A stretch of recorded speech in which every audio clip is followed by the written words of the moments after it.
Oh,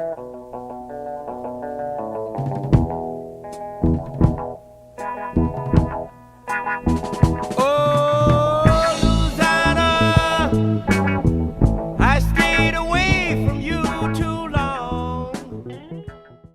To dress the stones, you'll first need to remove the hopper and the cover to the stones.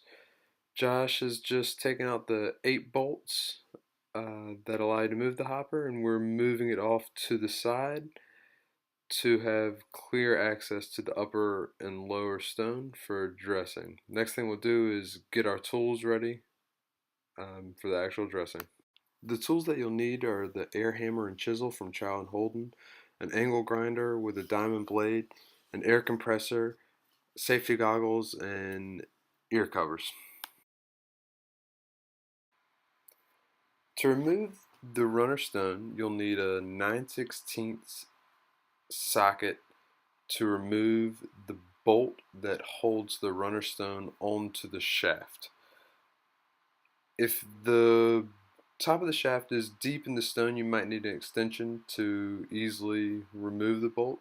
You just want to be sure to get good contact between the socket and the bolt because you don't want to strip the head of this bolt. So Josh just removed that bolt, broke the tension. Now he's going to use an eye bolt to actually break the tension between the runner stone and the shaft itself. You'll screw it in, and then it's pretty tight.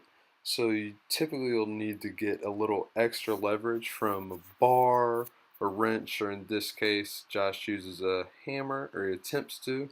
He's going to get it. Not quite. There it is. He's got it. Perfect.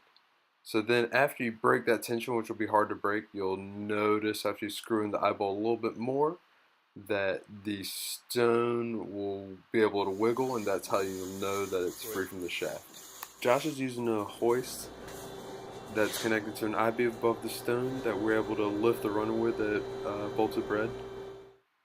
Some of you might have to use manpower and a steel bar through the eye bolt to lift it. Others of you will have a crane um, that allows you to lift the stone.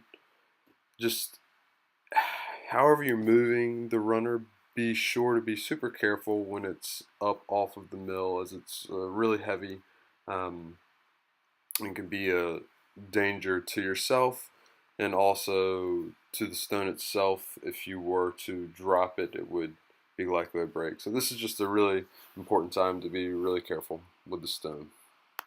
After you get the runner stone hoisted up and off the mill, you want to clean out any flour and grain that's left in the mill from your last milling to prepare the stones for actually bringing in the chisel and beginning to dress them. After you get your runner off and get your hose plugged into your air compressor, you want to start figuring out how to use the chisel. You really want to try to keep it super even and not gouge with the corners of the chisel itself into the stone.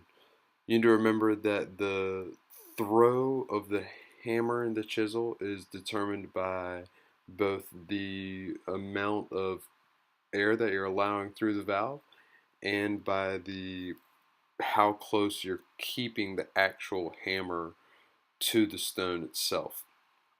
So if you have the hammer away from the stone, the throw will be more regular and actually deeper and be more likely to gouge.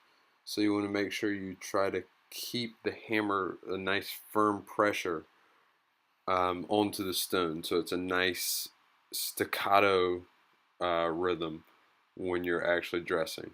Um, and otherwise, you just really want to keep the chisel moving, let it dance over the stone, and be sure to avoid staying one spot too long and just try to get a nice uniform texture while also avoiding the edges of the stone. You want to avoid the edges because if you use the air hammer on the edges, it's very easy to chip out the edge of the stone and sort of cause a little bit of damage. Um, it's easier just to come back later with the angle grinder and touch that up. So just to reiterate, the main things about dressing is that you really want to be certain to maintain a level plane between the surface of the chisel and the surface of the stone in order not to gouge. You want to find a nice comfortable rhythm with the valve on the hose itself to let a good amount of air in, but not so much air that you feel like you're being too aggressive with the stone, or forced to work at an uncomfortably fast pace. Um, and that really it's pretty hard to mess up the dressing so long as you try to avoid the edges and avoid gouging. What you're going for is like a nice uniform sandpaper grit over the whole stone.